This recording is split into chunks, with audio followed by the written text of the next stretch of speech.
Hey guys, this is Danny from Plug and Play, and today I have a fun little tutorial about making some liquid movements inside of After Effects. We're going to be using that liquid movements to make some glasses clinking together, and we're going to have some fun, so let's jump right in. Let's start out in Illustrator to go over how this artwork is set up. This can work with any type of glass, so if you want to do beer or a cup of water, milk, whatever it is, it should work the same. So as you can see, I have 4 layers here, one of which is this background layer, just so that the artwork stands out a little bit more.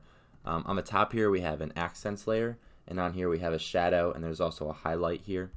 If we turn that off, we have the glass layer, and that's just the actual champagne glass. Under that glass layer, we have a matte, and that matte's going to be where the liquid is allowed to show up in our final render in After Effects. So wherever this matte is, that's only where the liquid can show up. Once we're in After Effects, we can go ahead and make a new composition. I've already done that, and I've called mine Champagne Spillin'. And then we can go ahead and import our artwork into After Effects. Make sure that you select Import Kind as Composition and hit OK. Okay, great. Let's jump on into this layer, and let's grab everything but this background layer because we will not be using that. So we can go ahead and copy those. We can close out of that composition, and we can paste them inside of this new composition here.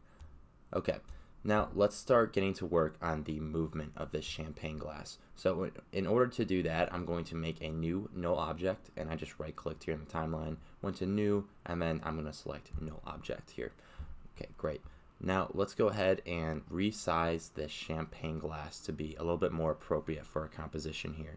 So I'm going to parent both the matte and the accents to the glass layer, and let's scale this glass layer down a little bit, maybe something like that right there, 74%.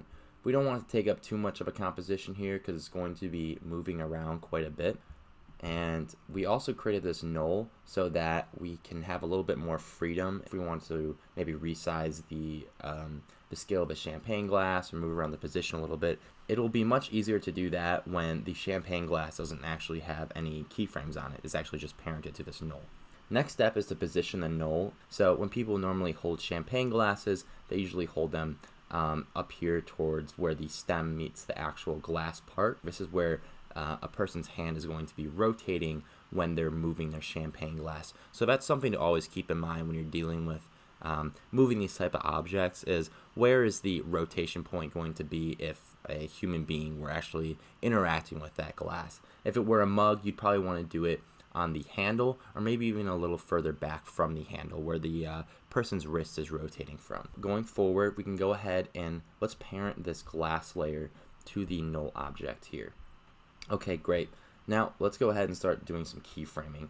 So let's say that we want this to start off the screen. So we'll drag the null object over here till it's off the screen. Let's set a position keyframe. Let's also set a rotation keyframe. Let's jump forward about 20 frames, and let's bring this guy back into the frame here. So bring him on over here, maybe right about there. That looks pretty good. I want this to be at 0 rotation here, and when it's off the screen, let's have it be rotated a little bit counterclockwise. And so we're going to bring it into the scene here, and right after we hit these 2 keyframes, let's jump forward another 15 or so. Yep, 15 frames. Let's do that, and let's bring him all the way up here, right until the right edge is going to be in the very center. And it's okay to have them overlap a little bit because that's going to sell the effect that these are really colliding together at the end when we go ahead and mirror this composition so that we have 2 of these. So let's have it overlap a little bit here. Next thing we can do, let's add some rotation here. So let's go about 2 frames back from our center keyframe here for the position, and let's add a rotation keyframe here. So when it's coming into this center point, we're going to have it rotate a little bit clockwise. And that's just going to be when someone's going in to cheers their drink, they usually try to point their drink at the glass that they're intersecting with. Once it intersects, they're going to rotate counterclockwise, rotate the glass up as it's colliding into that drink. So let's go, after we're 2 frames before the center keyframe here, we're going to go about 3 frames after that, and let's set another rotation keyframe to be counterclockwise here. Okay, now that we're at this point, let's go ahead and set a scale keyframe here, and that's going to be right at where this glass comes to rest from when it's coming in off screen. And the purpose of this scale keyframe is going to be to scale up the glass a little bit as we're moving into this clinking intersection point up here. So let's make sure that this is set at 100% scale right here at these keyframes, and then as we get into this this next position keyframe that's a little bit after these rotation keyframes, let's set this scale to be something like 100 and let's do 105. Nothing crazy, just a little subtle scale going on here. Okay, great. Let's go ahead and let's go about 4 frames after those, and let's set a position keyframe for this to be a little bit higher up. Okay. Let's go 20 frames after that, and let's copy this original position keyframe for when the glass is coming into this resting point here. So let's go ahead and copy that and paste that. Great. And now we can go ahead and adjust the rotation too. So let's set this rotation to be back at 0. And now, as you can see, we're coming into this choosing this intersection point where the glasses clink, and it's going to be rotating and moving up. Now, one thing that we have to keep in mind here is that when we set these position keyframes, After Effects is going to want to create the smoothest motion possible, and sometimes it ends up not being what we're looking for. We don't want the position to extend beyond where we're setting these keyframes. So in order to fix that, let's hit G, and that's going to bring up our pen tool. And we can go ahead and start manipulating these keyframes that After Effects has put in here. And let's just make sure that these are not extending past the point of where we want them to be. So we can go ahead and drag these Bezier handles in. Let's make sure that we're not affecting these guys too much. And let's make sure that when it intersects here, it's not going further across in the X position, but just going up in Y position here. Okay, great. Now we can start to fiddle with this original path here. So we want this to be a nice sweeping arc here. And arcs are very important when you're doing motion graphics. It's a very natural motion that happens a lot in natural physics in the real world, and we want to mimic that as much as possible here in our animation. So let's go ahead and let's try to mimic that same arcing movement with the return animation here. So just try to make sure that these line up as much as possible. They're not going to be able to line up perfectly because we have this other keyframe here, but let's try to get it to be as close as possible. Okay, so let's see what we have here so far. Comes in, cheers, and then with no easing, we got a pretty good setup here so far, right? So let's go ahead and let's mess around with the easing a little bit. Let's say for these middle keyframes, we can go ahead and add an easy ease to all of these guys. So let's go ahead, keyframe assistant, and then we can click and hit easy ease. So that means that this glass is going to stop here at these keyframes. It's going to come in, it's going to pause, and then it's going to go forward and go in with the cheers. So maybe we want to move out these keyframes a little bit more, maybe like 2, 3, 4, 5, maybe 5 frames out a little bit more. So it's not as drastic. And then we can go inside of our rotation, and this is an important adjustment that we need to make. We need to go inside of here, and what is going to happen here is we want to make sure that this shearsing point is very drastic. So right when they intersect, which is going to be this keyframe, this rotation keyframe, we want this to be a fairly drastic intersection point. So in order to do that, let's select this keyframe in our graph editor. Let's hold down Option, and let's click on this, and that's going to add some Bezier handles to this value graph here. And we can go ahead and let's adjust these. And in order to break these apart, just hold Option, and we can break apart these Bezier handles and make it so that as soon as we hit this rotation point right here, it's going to immediately start drastically moving forward to this other counterclockwise rotation here. And we can go ahead and do the same thing with this rotation keyframe. We can add some Bezier handles, and let's zoom in a little bit and make this ease into this rotation keyframe right here. So it's going to come in, it's going to intersect, and drastically move to this next value keyframe. And that's just going to make this intersection look a little bit nicer, a little bit more drastic. And it doesn't have to be as drastic as that, maybe. Let's try to get in here. Maybe something like this. Yeah, that's looking pretty good. Okay, let's go ahead and let's add some keyframes to these ending position keyframes right here. I'm sorry, let's add some easing to these ending position keyframes right here. Okay, not bad. Now we got the first part of this animation done. We could probably clean it up a little bit, but let's move forward with the next part of this animation. So in order to do that, let's make a new composition, and we're going to call that, let's call that wave. Q is going to toggle through all these different shapes that we can draw here. I'm going to select the rectangle one, and we can just draw a square right in the middle here. We can get rid of the stroke. Let's add a fill. Doesn't matter what that fill is. We're going to add an effect called wave warp on top of here. Let's crank up this wave width to be about, let's say 140. So once I have this wave width set to something like, let's even do 150. I'm going to make sure that the wave speed is set to 0, and then we can go back inside of our champagne spilling composition here.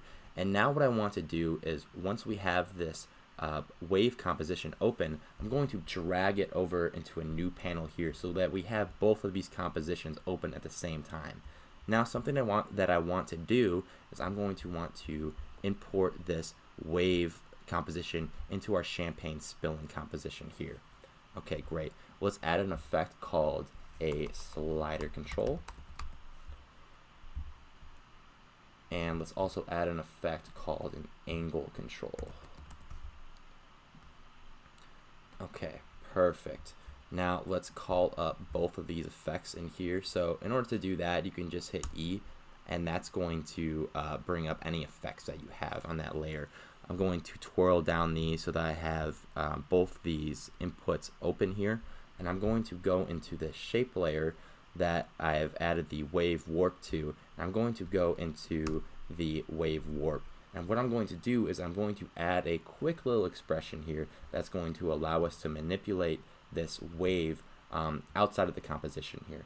So while holding Option, I'm going to click on the stopwatch, and that's going to open the expression input box. I'm going to take this little pick whip tool, and I'm going to drag that to this slider control right here.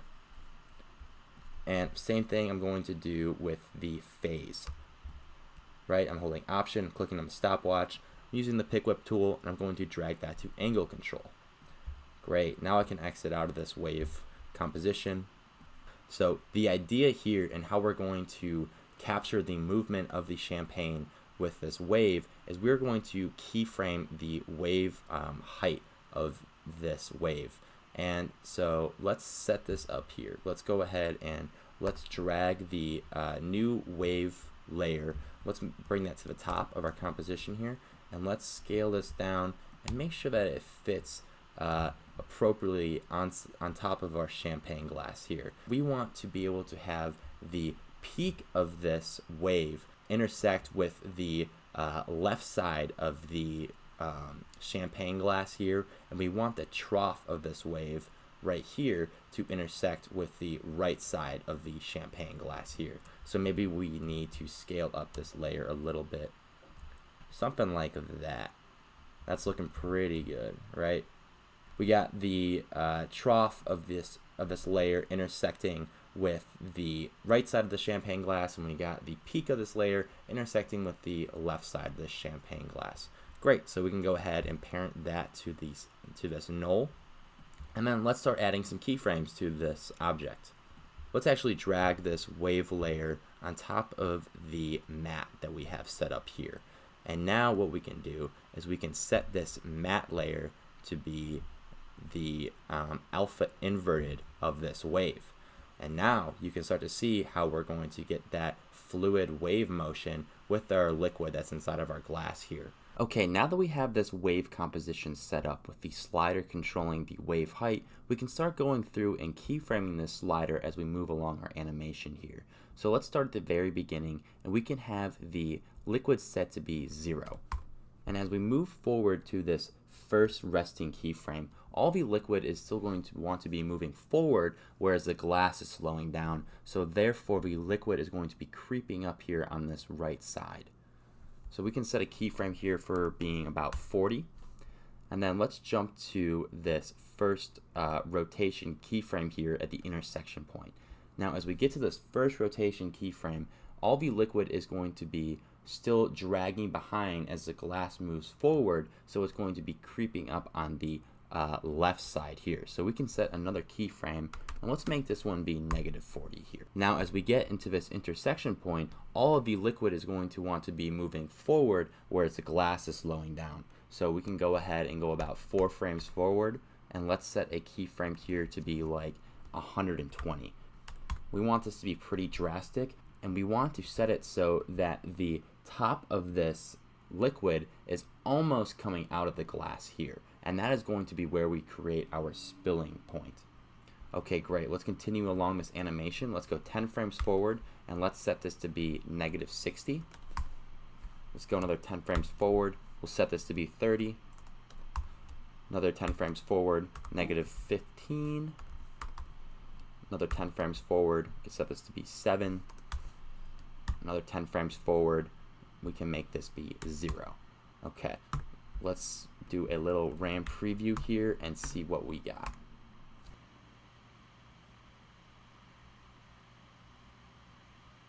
Okay, one quick adjustment that I made was that I changed the value on the slider keyframe here to be 22 instead of 44. And I also shifted it about 3 frames forward from the original spot that it was on, right above these resting keyframes here on the null. So now next step is we're going to want to take both of the wave layer and the matte layer, and we are going to want to unparent those. And we are going to want to pre-composite those guys. So let's call that liquid. And as you can see, we have an expression error pop up. Now if you go inside of that composition, go inside of the wave composition, we can change the name of this composition and this expression to be liquid. And we can do the same thing for this bottom layer here. Okay, one last thing, let's make sure that we parent this new liquid pre-comp to the null object, and we are back in business here. Now we can duplicate this pre-comp, and let's add a fill to these guys. Let's add it to the top one first, and we can make this a very champagne-y type color. So something pretty vibrant because it's being washed out by the white here from the translucent glass. So maybe something like this really strong, vibrant yellow. It's looking good. We can copy that fill and go on over to the bottom liquid layer, and let's paste that fill again, and let's make this something much darker, maybe something down here. Let's go ahead and let's shift this bottom pre-comp over 2 frames, and let's also move it up a little bit in Y space. Next, let's go inside of our project window here, and let's duplicate this liquid layer. Let's rename that to be bubbles, and let's drag that into our comp right above the 2 liquid layers here. Let's go ahead and parent that to the null object as well, and let's jump inside of this bubbles layer. Inside of this bubbles layer, we can go ahead and let's select this this matte layer below, and let's add an effect called CC bubbles on top of that. Let's set this to be something like 640, and let's shrink down these bubble sizes to be about 1.2. Maybe we can crank this up a little bit more, maybe like 700, and let's bring this down to 1. Let's go back outside of here. They're very hard to see, so maybe we can go ahead and add a fill to this. Let's make that fill that same champagne-y color, but maybe a little bit darker this time. Alright, one of the last things that we want to do to this animation to wrap it up is we're going to add a little bit of a spill effect as this liquid is kind of coming right up on top of this glass here. In order to do that, let's go ahead and make a new layer. And to save you guys some time, I've already gone ahead and copied the effect from my original example, and I'm going to paste it here. That effect is called CC Particle Systems 2, and I'm going to go through some of these parameters to show you guys what I'm working with. So the birth rate I set to be 3 to begin with, and then 4 frames later I keyframe that to be 0. The longevity I left at 2. And the position, you can go ahead and click on these crosshairs and click inside of the composition for where exactly you want this to happen. I'm going to choose right here on the top right side of the glass, but let's make sure we go to the right frame that we want this on. So we'll go to right here, right when the liquid is kind of coming above the glass here, and let's set that to be right where that liquid is spilling out. For the physics, I set the velocity to be 0.8, I set the gravity to be 4.8, and the direction I set to be 17 degrees. Inside of the particle, I set the particle type to be bubble, I set the birth size to be 0.13, the depth size to be 0.21, size variation to be 22%, max opacity to be 75%, and then the color I set as this champagne yellow. Alright, one thing to keep in mind when using this effect is that you must drag these keyframes to the beginning of your layer here. So let's go ahead and do that. Now I'm going to shift them forward about 2 frames. And we can go ahead and drag this layer to right at the beginning of where we want this spill to happen. Maybe right here. Not bad. Because these bubbles look a little bit too perfect, I like to use roughen edges on this. So we can go ahead and drag that onto that layer. I'm going to set the border to be about 5. Alright, let's go ahead and wrap this animation up. So let's select all of our layers in this comp here, and let's pre-composite them. Let's call them champagne layers. And then we can go ahead and let's duplicate this layer. And then we're going to go ahead and shift this about 2 frames forward. Let's call up a scale property, and let's unparent these 2 scales, and let's set the X scale to be -100. Okay, one thing that I think that we can change about this, we can probably move this spill to happen a little bit sooner in our timeline here. Maybe something about 2 frames forward.